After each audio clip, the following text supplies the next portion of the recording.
Stakeholder. In gambling, an independent party with whom each of those who make a wager deposits the money or counters wager. A person with an interest or concern in something, especially a business. In emergency management, any person or entity with a vested interest in the survival and recovery of a given community. You. Welcome to Stakeholder Prepping.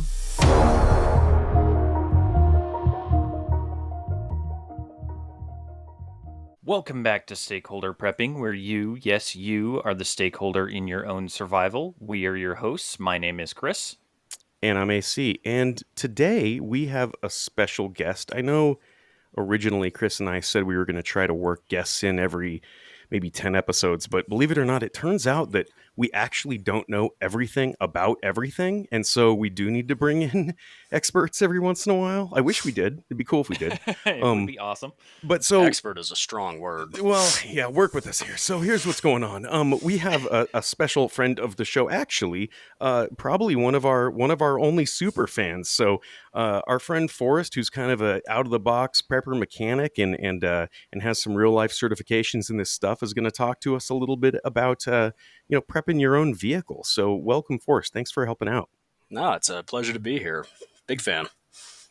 And Forrest, you've been my longtime friend, and you've been a listener since episode 1, really. I mean, you and I have helped each other with basement construction projects and engine problems and marksmanship training and a whole lot of stuff, but our audience doesn't really know who you are. So what would you say your qualifications are? Where do you fit into this episode? Like, give us the 3-4 minute Forrest elevator pitch. Well, I'm certainly not interesting enough to rank 3 or 4 minutes, but I can give you at least 2. So I'm a ASE certified master automotive technician. We're not mechanics anymore because apparently that's, I don't know, but we're technicians now. We're technicians. We are technicians, so master certification requires a lot of testing and just very good general knowledge. I've been maintaining that for 3 or 4 years now. I've been into four-wheeling for a long time, and I've had to do my fair share of unique trailside repairs that definitely made me reconsider my personal equipment in my vehicle. I do a little bit of homesteading, and I take my personal safety very seriously. A phrase I live by is that you are your own first responder. So you need to be prepared for whatever comes your way. Awesome. I love that. That's great. Yeah, no, you are your own stakeholder and you are your own first responder. That's exactly right. So I think if you're cool with it, we're just going to kind of jump in and ask some questions, and I think this will probably be a good 3-way conversation here. But really from the maintenance side, thinking as a prepper, I think, what are I guess on your take, what are the most important kind of vehicle related skills that any prepper with a vehicle should know right off the bat before we get into it? You really need to know your equipment and know it well. So depending on what you're driving, where you're driving, what your potential plans are for some kind of situation that comes up, you need to understand what your vehicle can and cannot do, and where you can push those limits safely. Four-wheeling is a great way to find out that you are not as cool as you think you are, and you will break things. My wife and I were just laughing because we were on a trip this weekend, and we drove past a trailhead, and I was like, oh, you remember that time that we stuck a tree root through the sidewall of the tire on the 4Runner? She was like, yeah, that was terrible because where we ended up stuck was super soft. There was no good place to get a jack. So I was using a high lift jack on the trailer hitch and the factory jack under the rear axle to try and get the wheel high enough to change it. And it was just not great. Like it was, we survived by the grace of God alone. So that changed, that was a good learning experience. It was good because we lived, but we changed what we were carrying. We put in some plywood to give us a wider base for jacking things up. So understand your vehicle and what it is capable of. As far as day-to-day prepping skills, know how to change a tire on your car. It's amazing how many times I've stopped to help anybody, not even just a little old lady. I'm talking 35-year-old men who look like they could rip my head off because they are gym bros, and they're just staring at a lug wrench like I don't know what this is. I know it's related to the tire because it was by the spare tire, but what do I do with it? So the time to figure that out is before you need it. Yeah, that's the change in the tire one is the craziest thing to me too. Because and where do you stand on like the resealing the bead with the ratchet strap and the hairspray? Have you done that one? Is that on your list or is that a no no? Yes, I've done that. I have dismounted tires using a high lift jack. These are things you can do. I will not say should do, um, but they are good skills. If you're someone who does rely on a 4x4, or your prepping plans rely on a 4x4, and there's a chance that you will need to reseat a tire, you should practice that skill. Absolutely. For your average user, probably not. There's quite a bit of risk involved, and there's quite a bit of finesse. Hairspray is flammable, which is why we use it to reseat beads. Tire's the one for me too that like I got a lot of stuff, right? I mean, preppers are hoarders. We just are, and I always yeah. I buy all of the shit, all of the tools I think I may ever need. But the thing I do not own is a tire machine. That's just the one that's like really expensive and really hard to get. So those are the tricks that I really need. Like, what are the tire things I need to know? Because you're right. I know I'm never going to own a tire machine. Maybe I will. Well, okay, so you're not going to own a fancy tire machine. You should put that caveat. You can go to ye ol' Harbor Freight, Mhm. which does get a bad rap for a good reason, but you can get a manual tire changer. Um, No kidding. oh yeah, they're What's really involved hard in that? work. So essentially, it's a post that ideally you would bolt into the concrete, and you get this really big, like, I don't know if you've ever seen the older style tire machines before low pro tires became like the standard, but it's this big shovel. And on the Mhm. tire machines, they're pneumatic, they're air powered from the shop air. But on the Harbor Freight one, it's just this enormous lever powered shovel that you just wedge in and bust the bead loose. And you got to work the tire around manually. You do all that. Then you'll have a post where you put it up on top. You take a manual tire iron and you put that down and you spin it, and you're using pry bars. It's not impossible to change tires that way.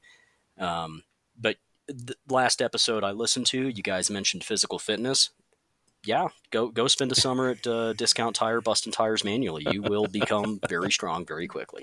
Yeah, that's no joke, because doing that manually, I mean, don't get your fingers in there. You're No. gonna leave without And fingernails. correct me period. if I'm wrong. This sounds like something that's probably easier the more sidewall you have to work with, right?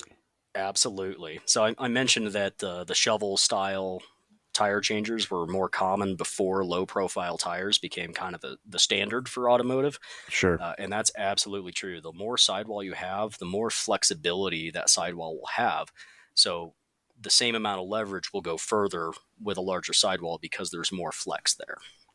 That makes sense. And ideally your bug out vehicle is something that, has some sidewall to it and maybe has some meaty tires. But again, we're talking about your daily driver here, that the chances of SHTF happening when you're in, your big giant 4x4 with, 35-inch Mickey Thompsons on it is slim to nil if you have another daily driver. So yeah, let's talk about the daily drivers. What are the things we can do as a prepper to make those vehicles as capable as possible, when SHTF happens?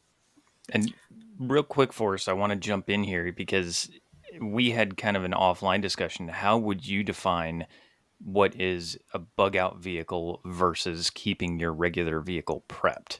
Yeah, that's a good question. Okay, that is a very good question.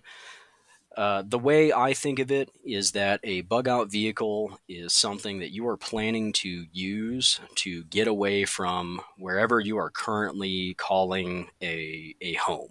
Your home base, your fob, your whatever homestead, whatever you want to call it. A bug out vehicle is a way to get away from that into an area that you believe is safer.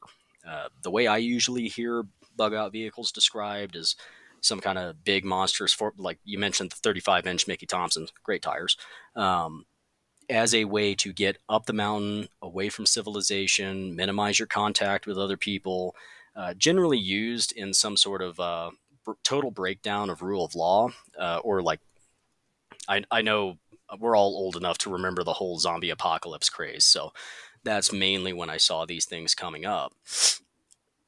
Versus your vehicle prep, um, for me personally, bugging out in a vehicle is not a very viable option.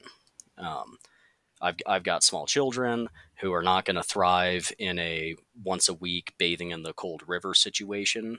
I have tropical birds that I take care of. They are not going to survive up the mountain in the summer when the temperatures drop to 40 degrees overnight. They're not going to make it then, let alone in the snow. We have a small flock of egg laying birds that we need to take care of. So a bug out vehicle is not a realistic option for me. So prepping my daily to make sure I can get home from work, the Right. gym, This is the my get home wife's vehicle work. discussion Yes, then for sure. exactly. Yep. Yep. Bug, Cool. bug out vehicles are rad, and if you Mhm. want me to come back for that, I can go ham on some 4x4s. But yeah, hey, by the way, my bug out vehicle has 12-inch tires and wings, so it's completely different.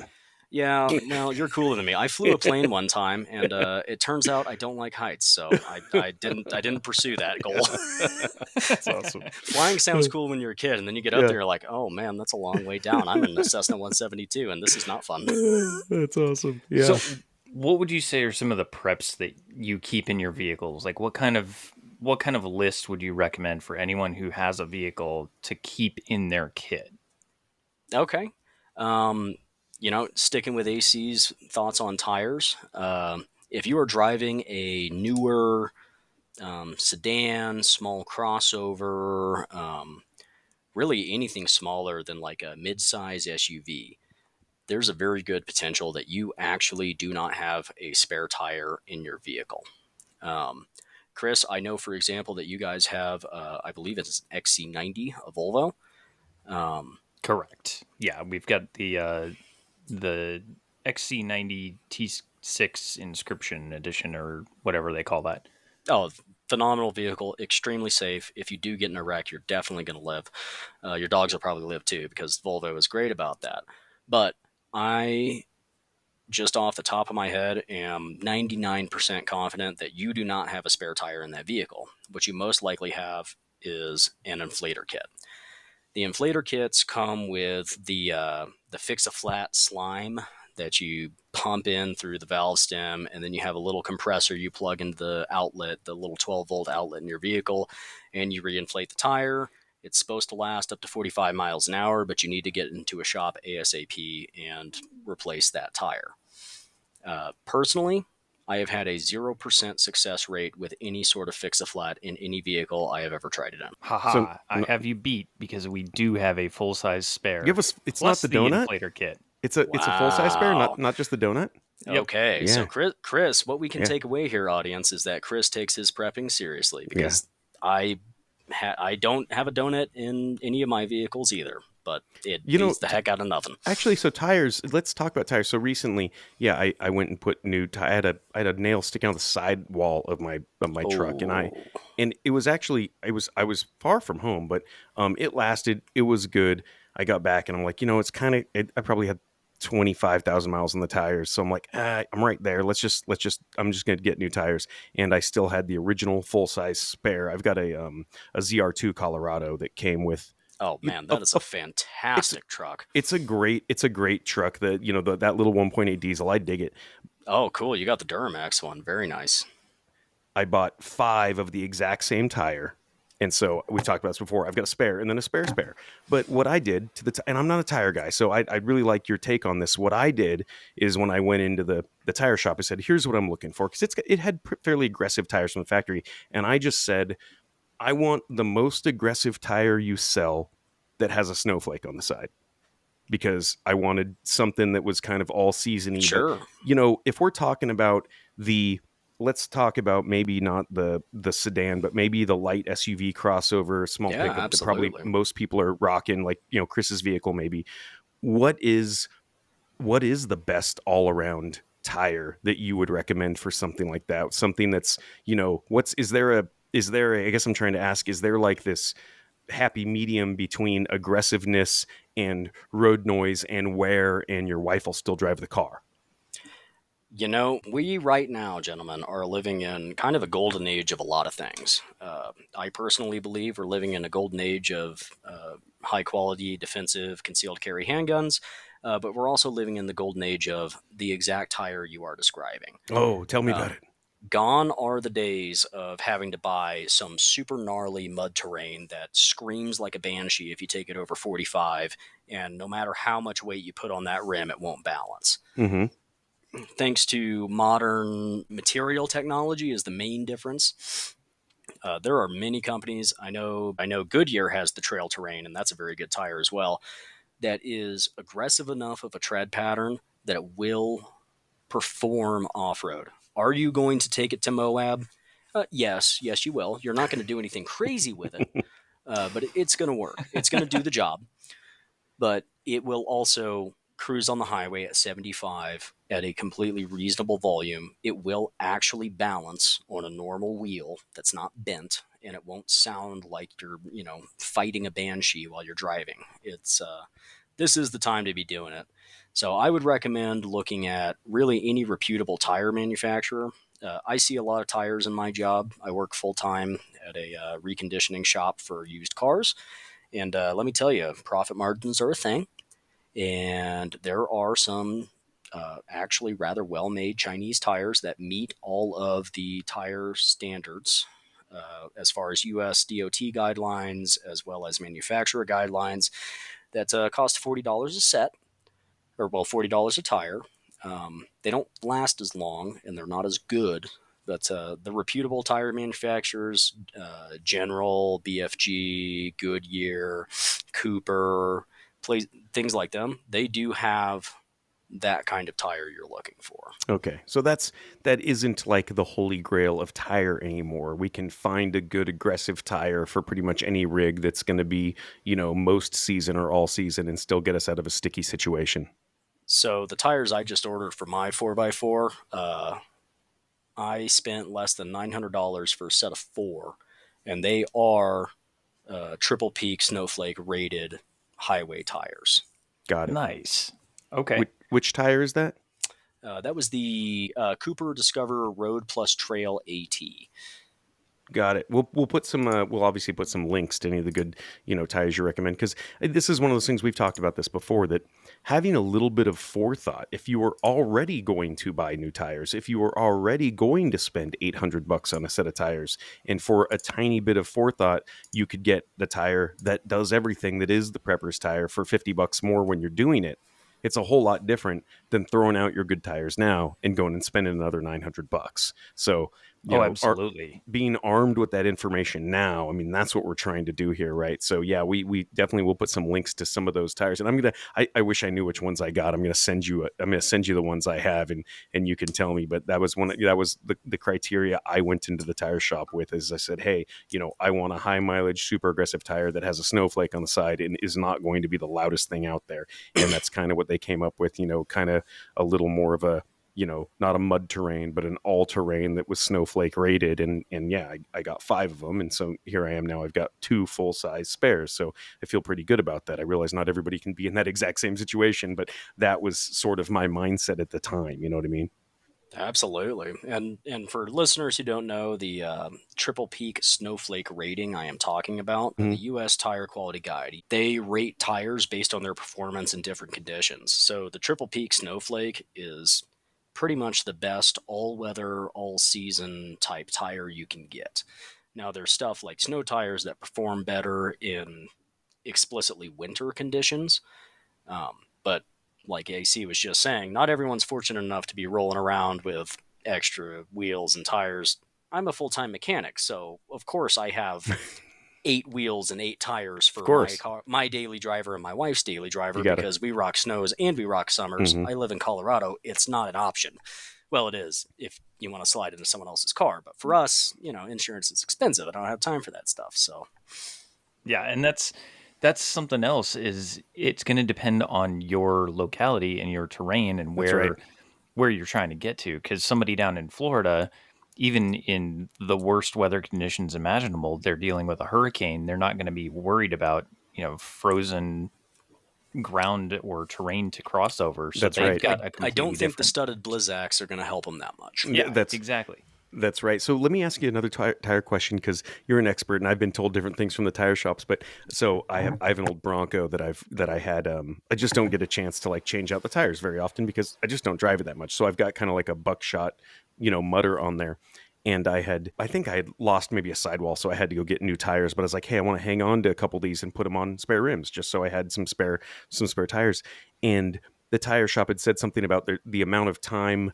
Like if a tire is old enough, it doesn't matter how great a condition it is visually, they will not remount it because of like the steel belts inside will rust or whatever. Is that total bullshit, or is that like a real thing? So it's not the steel belt. First off, yes, that is true. It boils down to a liability questions as far as insurance go.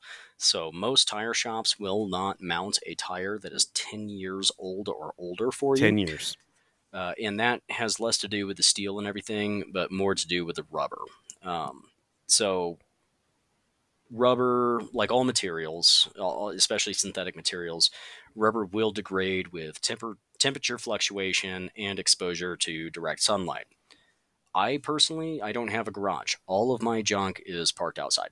So I'm experiencing the full gambit of 25-degree weather that warms up to 60 in Colorado, plus direct sunlight on all of my tires. The tires I'm replacing on my 4x4, they were 6 years old when I put them on there, and the sidewalls are so dry rotted that I'm not 100% convinced that I can put enough air in them to actually limp them to the tire shop 4 miles away to put tires on. So I might be throwing them in my old Volvo and strapping them to the roof. Right. So what you're saying, obviously, it's a hard and fast rule, that 10-year rule from just a liability standpoint. But if tires have been kept in a garage and out of the UV and things like that, you're not saying as soon as I put 50 psi in them, they're going to blow up. No, absolutely not. So okay. You're right. The 10-year thing is absolutely a liability rule. Got it. I daily drive a 1989 Volvo, and when I first needed a spare tire, I jacked it up and I pulled that donut spare out of the back, and it had a date code dating it back to 1989. And that donut is still holding air, and it's still on the back of the car. Because it was in the trunk the whole time, never exposed to UV, whatever. It's just, it didn't break down. Mildly insulated. Cars get a ton of temperature fluctuation, especially if they're stored outside, but it got me home, and that's all I needed it to do. That's awesome. No, tires are, like I said, tires are like, I've done a whole lot of work on cars, but tires are just the thing that's I go to the shop for. But knowing that, there is a Harbor Freight tool that maybe I don't cuss enough in the garage, so I just need to buy one of those and make sure that I'm smashing my fingers more. Well, you will definitely find out that you got to go to the gym more. I can guarantee that. That's awesome. What are some of the other things that you say you keep in your car, like 100% of the time? They just kind of hang out there as your emergency kit or your road kit, or like what all do you have in your emergency vehicle kit? So in my daily driver, it's not super capable. Like I said, I drive a 1989 Volvo. It is a rear-wheel drive. I live somewhere with a lot of snow. That's why I have snow tires. But I am fully aware that it is possible to get that thing stuck. So in addition, well, let me back up for just a moment. This goes hand in hand with trying to change your tire before you have to. A lot of factory tire tools are very small and very hard to get leverage on. Most of your tires, especially on modern vehicles, are torqued down to 100 plus foot-pounds when they are installed to manufacturer recommendation. And that tiny little lug wrench, you're going to be jumping on it to try to break them loose. So when you're headed down to Harbor Freight to pick up your manual tire changer, go ahead and get yourself a 24-inch breaker bar and a flip socket set for lug nuts, because that extra leverage is going to make a world of difference when it's 2 a.m. and you're trying to crack those lug nuts loose on the side of the road. That's a really good one. Yeah, because you really don't even, I carry a 4-way, but you're right, I really don't have any more mechanical advantage on a 4-way. It's still the same length, really. And leverage is absolutely a function of the length of the lever. So go back to your high school math class. Right. Some of us love math, some of us don't, and that's okay. But me, I love math. I'm weird. The fact that you have that longer leverage and the flip sockets makes a world of difference. Because if you pull over to help someone else, there's no guarantee that my Volvo with 19 millimeter lug nuts is going to be the same as somebody who drives, I don't know, let's say a Toyota. Those are 21 millimeters. Chris, I know you have a Ford. Those are 22s. Your Volvo are still 19s. Your Chevy is 22s. Your Ford is probably 7/8. The flip sockets will cover all of those. Got it. So you have the option to use that across multiple platforms. And then the one thing I would add is if you have any of the like theft deterrent lug nuts, make sure that you have the lug nut or the socket that matches that adapter as well, or bring a nice sledgehammer with you. Well, the sledgehammer is not going to help you very much. You're going to need a welder and a lot of patience. And No, just I've managed your life. I've definitely managed to cram the wrong size socket over one of those damn little thefty deterrent ones before. Well, You're ruining the socket, by the way. That does depend on the theft deterrent style of lug nuts or lug bolts. Oh, and know the difference between lug nuts and lug bolts. Wow, Right. We're rabbit holing, gents. So Yeah, why don't you tell us that? Let's do that. Difference between lug nuts and lug bolts. That's actually a really good one because I bet you're right. A lot of people probably just think I have lug nuts on my vehicle. Most domestic vehicles do actually. The majority of vehicles made outside of Europe are definitely lug nuts. So a lug nut means that there are studs protruding from the wheel bearing and hub assembly on your vehicle, and then you have a nut that tightens that down. A lug bolt means that the wheel bearing hub assembly has threaded holes, and you have to put a long bolt into the vehicle, into the hub and tire, or the hub and bearing assembly, excuse me, to put your wheel on. So is that something like you would see on a 53-foot trailer is more lug bolts, or is it more Eurasian manufacturers versus domestic and Western European manufacturers? As far as trailer goes, almost all of those will be lug nuts due to the way trailer axles are designed. You're going to find lug bolts on things made in Europe pretty much exclusively. So your Volvo, probably lug bolts. As far as domestic labels that I can name off the top of my head with lug bolts, you're going to be looking at some of the newer Jeeps ever since Fiat bought them. Fiat is based out of Italy. So some of your Cherokees will have lug bolts. As far as I know, all Renegades have lug bolts. Those are Jeep products, obviously. So definitely something where you could, if you're changing it out and not paying attention, you could potentially strip out one of your lug bolts and now you're SOL for the long haul. You can do that with lug nuts too, so that's not exclusive. You need to make sure you hand thread those bolts on. Just some tire changing advice. While the tire is on the ground before you try to lift it, that is when you try to break those loose. Don't take them out. What you're going to do is lever them loose to the point where they turn fairly easily. Go through all 5, 6, 7, 8 of them, depending on your vehicle. Some have 4. I don't know. Maybe you have a Dodge Dart. I don't know. Those have 5. Maybe you have a Fiat 500. Those have 4. Or a Mini Cooper. Those have 4 as well. Mm-hmm. Break them all loose. Then you will jack up that wheel. Remove them the rest of the way. They should be fairly easy to turn at that point. Then you'll put your new tire, your spare on. Tighten them down as tight as you can get. Lower that jack back down. Don't set the full weight on it, but lower it back down to the point where you can actually get some decent torque on it. Tighten it down the rest of the way. Take the jack out, give it a little bit more of a snug. Then you can carry on your way. That's quality advice. That's a really good call. Because I think you're right. Probably how many times, I mean, being a 16-year-old and you jack your car up and then you're like, God, do I step on the brake while I try to break this thing loose because it's just spinning? Yep. And yeah, I mean, how many times have you done that, right? If you do not have the force to lever against, all you're going to be doing is turning the wheels. That's a good one. So let's transition a little bit and talk about maybe some of the mods or anything you can do to improve a factory vehicle things that both will and wouldn't maybe mess with the factory warranty, but what are the things that you can think of, kind of out of the box improvements that anybody listening could or should do to their vehicle? Sure, absolutely. Keeping in with the whole theme of being your own stakeholder and first responder, get yourself one of those jump boxes. There are a ton of high quality jump boxes on Amazon. Some of them even have an air compressor, which is another great tool to keep on board with your vehicle. You keep them charged. You can start your own battery. You're not waving down strangers on the side of the road at 1 a.m. trying to get a jump for your vehicle. You can handle it yourself.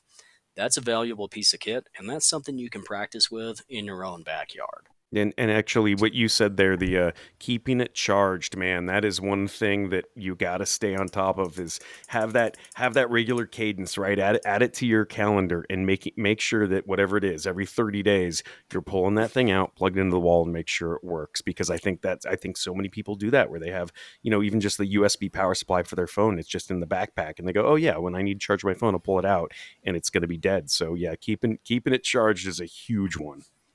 Another nice thing about these newer jump boxes, a lot of them will charge off a car power point.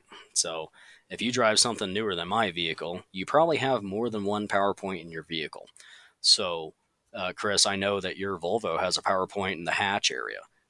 You could absolutely plug a jump box into that power point. So every time you start that car and you drive it, you are making sure that jump box is charged. And when you need it, it's there. When you say PowerPoint, what you for those of us that don't know, you're talking about a cigarette lighter adapter, or what we used to call a cigarette lighter adapter, right? Yes, yes. Just a 12-volt socket.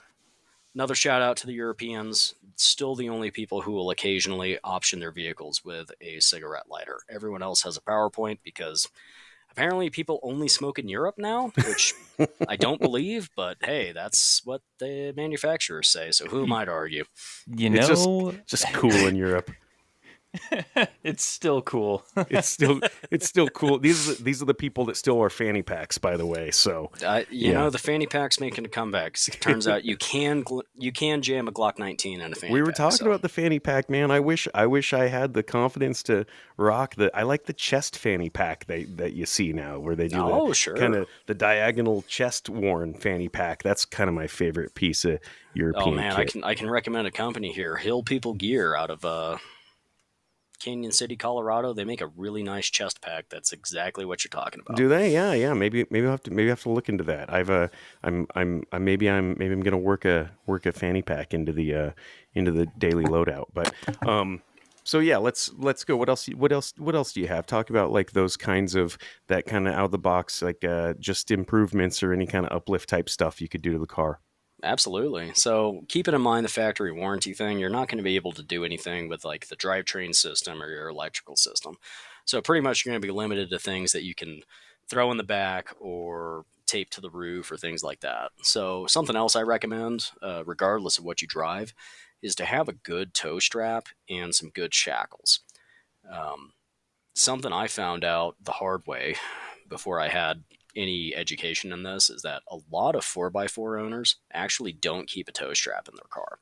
So they'll pull over, you're stuck, and they're like, hey, I'd like to help you, but I have no way to do it.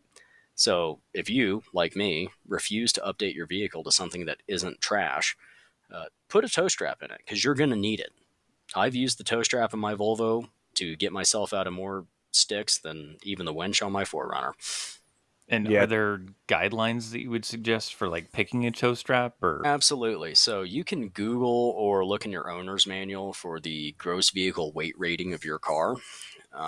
And I would look for a tow strap that is at least 1.5 times that amount. So if you have a 10,000 pound gross vehicle weight rating, so a gross vehicle weight rating is the weight of the vehicle plus occupants plus a full payload. So that is the maximum weight rating for your vehicle.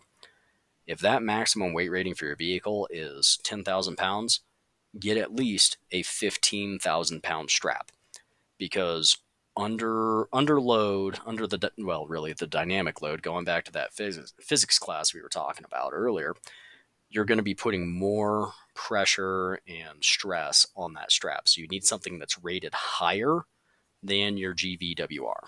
Otherwise, that's how you end up with like the chains or the cables that are snapping and taking out your back window as you're trying to tow somebody away, right? Absolutely, and I do not recommend chains at all. I have seen a lot of chains snap. I have seen them go through windows. I've never seen it in person, but I have seen videos of those going through windshields into the driver, and that complicated recovery substantially, to say the Yeah, least. that's a really good point. And I think you'd mentioned shackles. And so for people that don't know, or people that are listening maybe with newer vehicles, there's just not a good spot a lot of times to put a strap on and tow them without destroying a bumper. So talk to us about how shackles come into play and what you should look for and what you should purchase.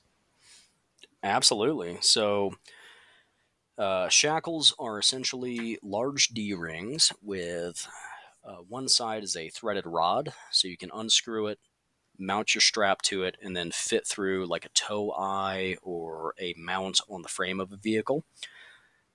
This goes hand in hand with knowing how to change your tire. If you drive something that doesn't have a frame mounted towing eye or towing strap, you need to know where that is.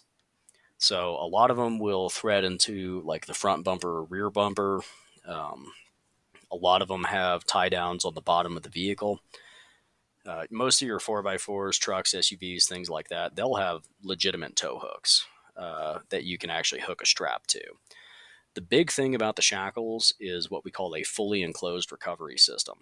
So if you're just using a hook, Chris, I know you have an F-150. On the front of that, you've got hooks where you can just kind of huck a strap over. Right. That's not fully enclosed. There's a potential that that strap will slip off. And if it does slip off, your recovery is not going to work the way you want it to. If your truck is the one stuck and that strap is under tension, that strap's going to move. Um, if you are trying to recover someone else, it's probably just going to fall on the ground, but they're still stuck. So the shackles allow what we call a fully enclosed retention system, which makes it more likely your recovery is going to be successful. So for a shackle, then you could have, if you lose tension on that strap at all, it's not going to fall off, and you don't have to go back and dig it out and try and find somewhere else to tie that thing on, right? It's you're saying fully enclosed, that if you lose tension on that strap, like have to back up or reposition the vehicle, it's not going to fall off onto the ground, and you don't have to go do it again, right? Exactly. So, in this hypothetical situation, I've got my Forerunner hooked up to Chris's F-150. We've got a fully enclosed system. I'm rocking him back and I yank him out of the mud a little bit with my recovery strap. He rockets forward a few feet and then it gets stuck again. Instead of getting out, digging it out of the mud or whatever, I'm just backing my truck up a little more. We get a little more tension on that strap. We work it out some more and then we can yank him out of that mud puddle. No one's digging in the mud. No one's having to lose parts. And the most important part of that is these shackles have a working load limit of 3/4 of a ton. If that thing shatters, you've got bigger problems. That's a really good point. And I wanted to talk a little bit too, because like you said, we're in the precipice of new cool vehicle technology. And when I was a kid making poor decisions and going off road and breaking things, we did not have recovery boards or traction boards. And now I've got those in every color. But why don't you talk to us a little about those? Because I think that's just such an amazing, inexpensive tool for anybody to put in their trunk. I'm a huge fan of recovery boards. Like I say, I daily drive in a winter area, a rear wheel drive vehicle. I've never actually gotten stuck in my car because I have things like my recovery boards, traction pads, whatever you want to call them. Mm-hmm. That said, pay the price. I bought some Chinesium ones and they performed to the price point. So I bought some Max Tracks and those are performing to their price point. That's all I'll say about that. And Max Trax, that's a brand of recovery board. Yes, sir, that's correct. And the Okay. newer Max Tracks actually have replaceable metal studs. So if you're really serious about this kind of stuff, if like 4x4ing is your life, or that's like a really critical part of your plan, the replaceable studs are a really nice feature. You can add some studs into your kit, and it doesn't add that much weight. One thing I like, the ones I bought, and I don't know what the brand is. I bought a couple of different ones. The ones I do like, they have in the middle a little square that's the exact size of the high lift jack footprint. which I thought was really Absolutely. cool. I thought that was a great feature. But for people that don't know actually what we're talking about, if you wouldn't mind, Forrest, because I'm going to butcher it, but why don't you explain exactly what a traction board or a recovery board is? So your traction or recovery board, whatever you want to call it, there's a bunch of different names. Essentially, it is a rigid piece of generally plastic. Some of them are metal, but generally plastic for weight reasons, and actually plastic's really good. Um, that you can wedge underneath your driving tires or a front tire or rear tire, both, depending on how many you have. They're sold in pairs. So for me, because I have a rear wheel drive, I jam them under the rear tires. But if you drop a front tire into a hole, you can wedge it under that and kind of make a bridge to get your way out. They're of varying lengths. You can get them short as 14, 15 inches. You can get them as long as 5 feet.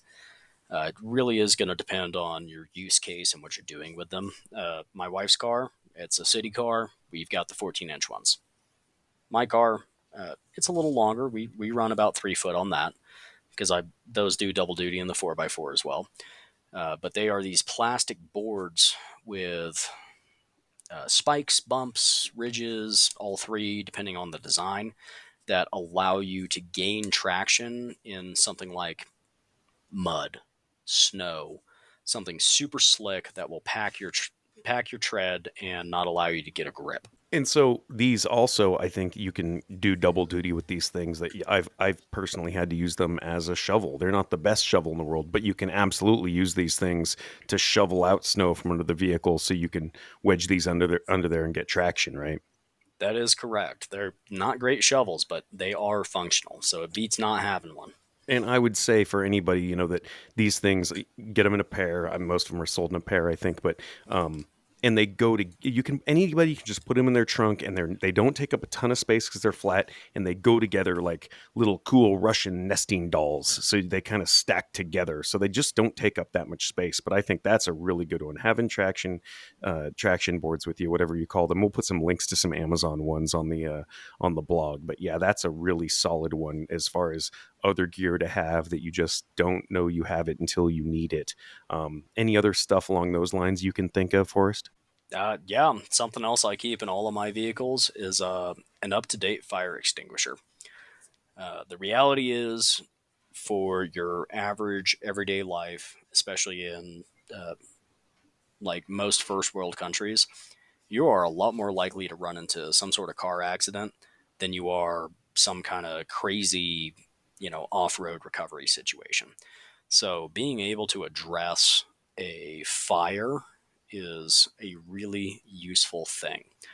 And maybe it's your own. That's not Engine fires are not very common. I want to say that right now. I've seen two in my entire life, and both of them were on rather unique project vehicles, which probably wouldn't have caught fire if people weren't trying to, air quotes, fix them themselves.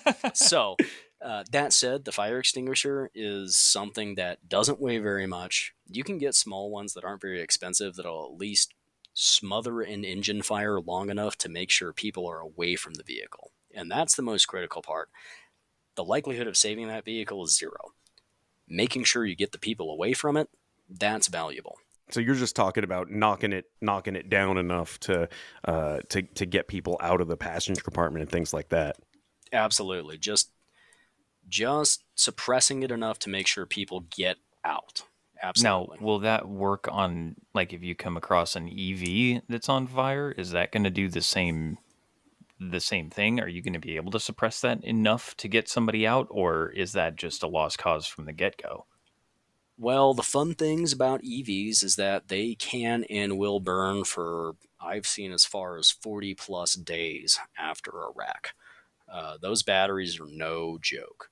So make sure that you have at least a Class B, ideally a Class D fire extinguisher. A Class D will keep an EV cool enough, long enough to extract people from the cabin.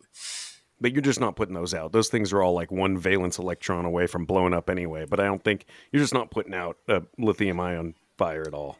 Well, you do, by just securing the area and letting the problem solve itself.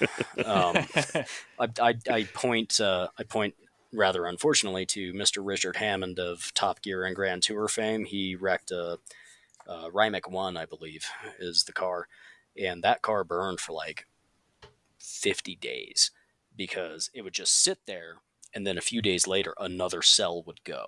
And That's there's so crazy. many batteries in these modern EVs that there's a lot of cells. There's no real way to douse those, disconnect those, whatever, safely. So they just get secured and they let it happen and they keep an eye on it.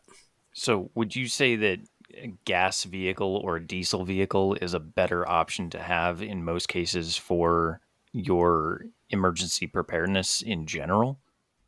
Absolutely. So just let's assume you don't wreck it and roll it over and catch it on fire. So let's assume that's a good starting point. But if it takes 15 hours to charge your EV, it takes me 5 minutes to fill up my 4x4, and I've got another 350 miles of range. Okay, but in a long-term situation, I mean, obviously something goes down, it's a shit hits the fan situation. You're not going to have fresh fuel, it's not being produced anymore, etc. I mean, how do you keep that fuel, I guess, fresh or store it for long term? Is that truly doable? Absolutely. There are, again, we're living in the modern world, man. Like there's tons of stuff you can do to keep your fuel clean. The number one thing you can do to keep your fuel clean and fresh is to buy ethanol-free fuel anytime you can. Ethanol was added to fuel. It's essentially, think of it as like cutting it, right? I don't know how familiar you are with like moonshine, whiskey, bourbon, what all that good, all the good, delicious drinks that mankind can Very make. familiar. Yeah. Me too. I'm working on one myself. But you cut that with an amount of water. And part of that's to get the ABV under control, but also part of it is to stretch your product. So ethanol was added to gasoline to stretch the product. The problem with ethanol is that it rots rubber fuel hoses. So if you drive a modern vehicle, you got a lot of rubber in that vehicle because it doesn't weigh very much and it's very cheap to install. Older vehicles hit and miss, but then you run into carburetor problems. That's a whole conversation in its own right. You can run ethanol in older vehicles. I think Edelbrock makes an E85 carburetor, but that's a thing. Anyway, your ethanol is going to rot your fuel system is the short of it. So if you can buy ethanol-free gas, that's the ticket. You need to buy that. You put it in some good, solid, high-quality jerry cans. And I don't mean the stuff you bought down at your local hardware store. You're going to spend some money on some good jerry cans because they need to be high quality, they need to be treated well, they need to be metal with good seals, and then you're going to store them somewhere nice. There are things you can add. I think it's Stabilize. I wrote it down. Stabilize is pretty good as far as a fuel stabilizer. So pump gas will last at least a year in a jerry can, no problem. I've seen it last up to 5. I have a station wagon in my backyard that hasn't ran in 4 years, and I started it 2 days ago, and it started fine. And it's all pump gas, and that's not even like stored well, you know. So you can store this stuff; it works, it's functional, but storing it much like your tires, storing it in a clean, dry place, away from temperature fluctuation. But unlike your tires, you can add things like the Stabilize or I believe AMSOIL makes a nice fuel stabilizer. That's a very good one as well. You can add that to your tanks and they will last longer. Yeah, so going with a Stabil type product, and you had mentioned ethanol-free fuel. So just people that don't know, some places call that like super clear, but there are certain gas stations where you can go and buy, super clear or ethanol-free fuel on purpose. Most of that, I guess, is kind of like race related a lot of times, but I did find a link to ethanol-free fuel stations in the US, and I think we'll probably post that. I think we had posted that. I can't remember what episode we talked about this before, Chris, talking about ethanol-free gas. When we were talking about avgas and Yeah, all of that. Yeah. that's right. So yeah, so you can get ethanol-free gas at some gas stations at the pump. It's definitely more expensive. You do pay for it. And I want to say that most um, marine fuel stations are also ethanol free. I correct me if I'm wrong. I don't know if you know, Forrest, but I think that most of the fuel that they pump like at a dock is high. I think it's high octane and no ethanol, or it's just really stupid expensive anyway. Um, but yeah, so ethanol free fuel, you can find that at a lot of pumps, and there are some ethanol free gas stations. Some of them are weird about letting you put it in the vehicle. I experienced that once myself, where I found ethanol free gas, but they forced me to put it in a container because it lacked road tax, I think was the rule. Well, I can't vouch for the marine or the road tax situation.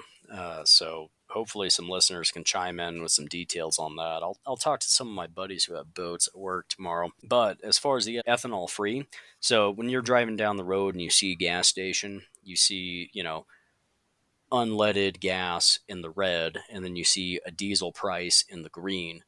Most gas stations that do have ethanol free will have that in a separate tab on their road sign that is a blue color.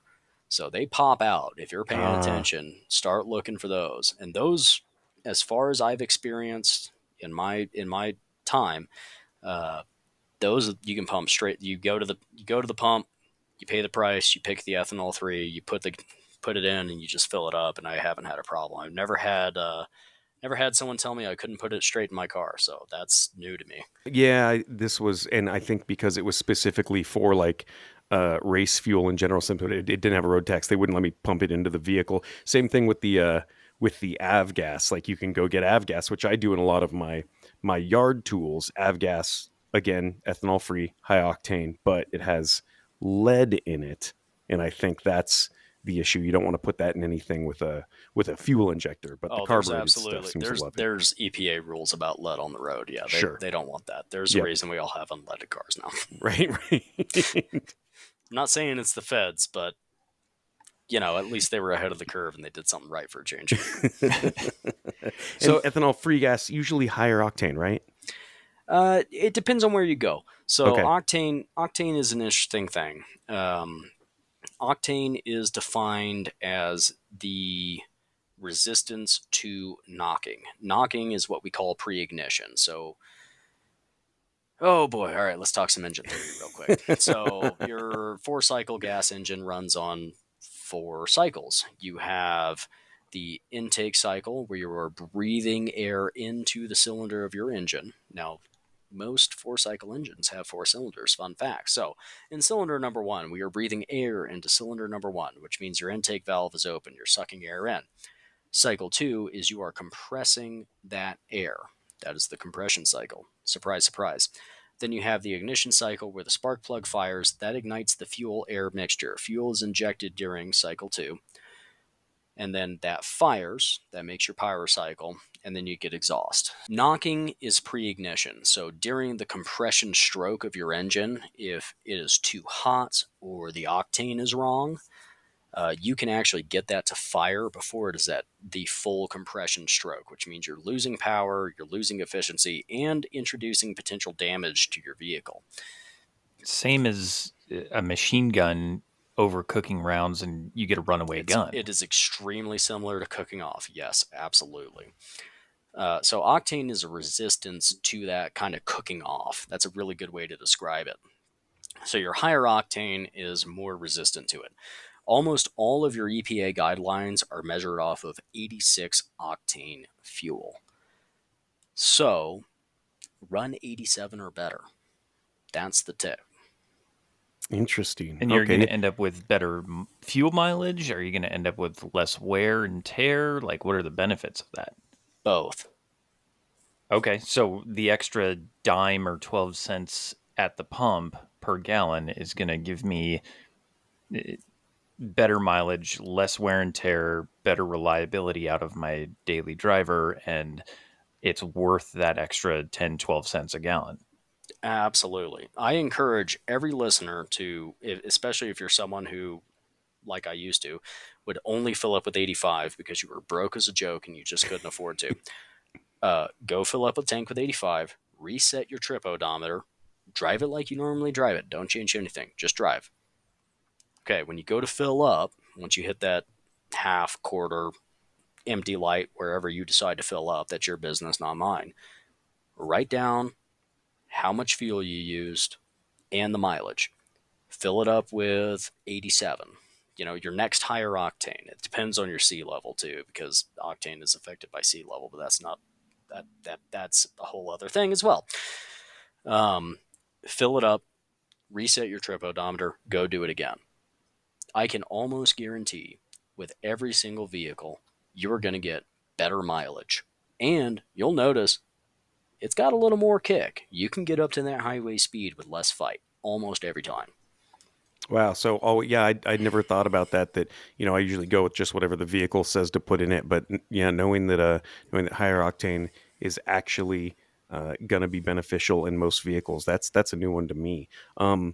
And I know we're getting, we could just talk forever, but I do want to touch a little bit, Forrest, because I know you prepped for this a little bit, and we've had a lot of people ask and listeners ask about, the big one, about the EMP stuff in vehicles, and I wanted to pick your brain a little bit about that. There's some products that say that they will protect your vehicle more, and a lot of people say that no matter what, any kind of EMP, any new vehicle is going to be worthless. Can you give us a little breakdown of in your experience and expertise what you know about that kind of stuff? Because I know a lot of people, that's the one thing they think about is, I'm going to have some EMP and I read 1 second after and my vehicle's not going to ever work again. Sure. I don't know how much expertise I can have to offer. I don't know that much about EMPs. I do know a bit about cars, though. So an EMP is essentially a massive voltage spike within an electrical system. This can be a huge problem. Chris knows because I was telling him that I've been fighting a radiator fan on my car for a while because it was just blowing fuses. It was blowing fuses constantly. I couldn't figure it out. The reason it was blowing fuses is because the fan was wedged and there was so much voltage feedback through the system, similar to an EMP, that it would just blow the fuse constantly. New fan, no problem. Car works fine. So the point of that being, an EMP is going to be a massive voltage feedback throughout the system. What does that mean for your car? Well, that's a very good question. It depends on what you drive. That's super helpful. Thanks, listeners. So your vehicle has an electrical system. It's a direct voltage electrical system. It's not like your house. You got 12 volts feeding through almost everything, unless you have a hybrid, in which case, or an electric, which has higher voltage feeding the motors, but that's a different question. For your average listener, you're probably driving a normal vehicle. You got 12 volts direct voltage feeding direct current, excuse me. Sorry, my electrical nerds. Please forgive me. Feeding through the system at all times with the key on. And some of them have it with the key off, like your clock. The concern is you'll have a huge voltage spike and that voltage will have nowhere to go, potentially frying computers and all kinds of things. The closest example I could get would be somebody hooking up a jump box or jumper cables backwards. You hook the power cable to the ground cable on the battery and the ground cable to the power cable, and then you try to start the car. That'll nuke it every time, because that will nuke the main fuse. The main fuse is specifically designed to prevent massive voltage feedback, because I don't know if you guys know this, but some people are not very smart. So there's a very good chance that when someone goes to jump your car, they're going to jump it backwards. So, back to the prepping thing, make sure you know where your positive terminal is and your ground terminal. Now, I do have a question on that. So to avoid EMPing your own vehicle and blowing out your main fuse, just real quick, is it black to black, so positive to positive, negative to negative? Like, what is the proper order to set up your jumper cables when you are being jumped versus when you are jumping someone? Because I have seen people Okay. blast their fingers.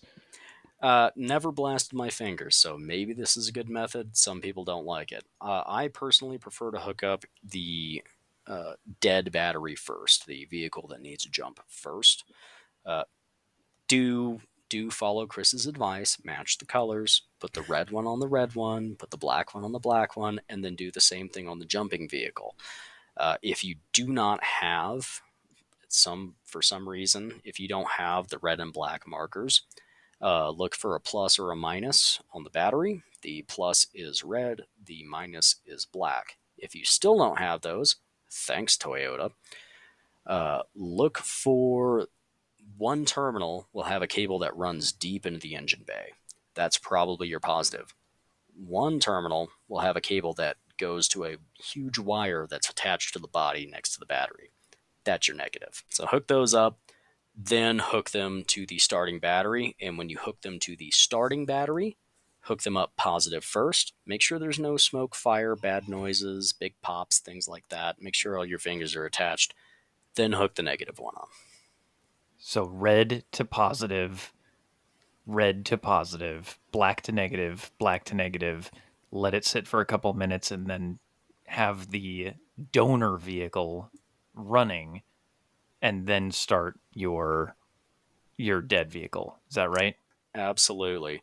And ideally, if you can sit in the starting vehicle, go ahead and put your foot on the gas and rev it up a little bit. That's going to put more volts through your alternator and help charge up that dead battery a little more.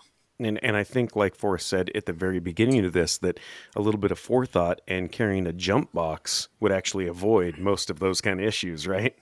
Absolutely. Those, especially these modern jump boxes, the one I keep in my car, man, it's smaller than like a shoebox. They're tiny. They're super tiny, and they have usually a light on them. They usually have like a USB charger for your phone. So yeah, I mean that's something that if you ever do have to like leave your vehicle, it's actually a good piece of gear to get in your get home bag or your bug out bag. Absolutely. They work great. They're phenomenal tools. And I don't want to run too far over here because we are at an hour, Sure. and we want to keep this kind of consistent. So we can always have you back on for another episode if we get a whole bunch of questions. But I mean, My God, you still want to talk to me? That's incredible. what would you say is like the one piece of advice that you would have for somebody when it comes to prepping their vehicle? The hands down, you must absolutely make sure that this is good to go before you even leave the house. Wow, that's a really solid one. I would say keep up with your basic maintenance. It's kind of a cop out because there's a few key factors in that, but if you stay on top of your basic maintenance, you're never going to have a problem. Your car's going to start because it's got a battery in it that works. You know that the oil is clean, so it's not a problem to crank it over. You're not worried about any kind of internal engine damage. Same with your transmission, your differentials, all of that stuff. Tires, brakes, TPMS sensors. Like I don't know anything with TPMS sensors because I don't buy new cars, but that's my problem, not yours. If you stay on top of your basic maintenance schedule as recommended by the manufacturer, you're going to have a pretty dang reliable vehicle. I need to schedule an oil change. All right. Or do it yourself. I did buy you the socket for that last time I was out there. That's true. And how about simply just saying, keep half a tank of gas in your car? That seems so simple. But I'm a huge fan of the half tank fill up. People there's a lot of reasons for that. fail. That's the one. Whenever people talk to us, it's funny, I'm not talking about vehicle preps. I'm talking about in general prepping. People always say they're like, I listen to your podcast because it's you guys and I like you guys, but I'm not like a prepper. And where should I start? And I always go back to I can't tell you where to start because I don't know what your risk matrix looks like. But the one thing I can say is if you own a vehicle, you can always keep a half a tank of gas in your car. That's like the level one prepper right there. Keep a half a tank of gas in your car. It's not just because then you're not going to run out of gas, but It does some other things. It allows you to do opportunistic buying with your gas. You get to blow past that gas station that only has 86 octane, and you can go a couple more miles down the road and buy the 92. So that's always been my one piece of like entry level starter prepper advice for anybody. When they say, where do I start? It's like, I don't know. You need to tell me where to start because I don't know enough about your risk matrix. But number one, have tank of gas in your car. How hard is that? That's number one. That's level one prepping. That's a huge benefit in so many ways, not just the opportunistic gas buying, but also stuff gets in your gas tank, man, like dirt and crap. But if you keep a half tank or more in there, none of that stuff ends up in the pickup tube of your gas tank. None of it ends up in your fuel system. So when you need it to run, it's still going to run. That's actually a really good point. So you're saying that most of these contaminants happen to float on top of the gas. So if you don't run it totally dry, you're never going to know that. Mm-hmm. And if you believe in fuel system cleaner or stabilizer or any of that stuff, if you put it in on a half tank of gas, it's going to work every time. Nice. Very nice. I like that. So, Forrest, this has been absolutely fantastic. I'm learning a ton, and we're definitely going to have you on for another episode about 100%. Bug out vehicles specifically or something to that effect. And we really do appreciate you coming on. Any last minute questions or advice for us? Man, I don't know. I'll come back on for an interview episode for like your 100th episode or something. Pick your brains. But last minute advice. Seriously, keep the half tank of gas in. Stick to your basic maintenance. Remember that the $40 oil change is a lot cheaper than the $4,000 engine. Don't gamble on that kind of thing. And really, just you are your own first responder, and you are your own stakeholder. Start acting like it. Better words may never have been said. I love it. I like it. So, join us next week for the next phase of our adventure together. But until then, like Forrest said, remember, you are your own stakeholder.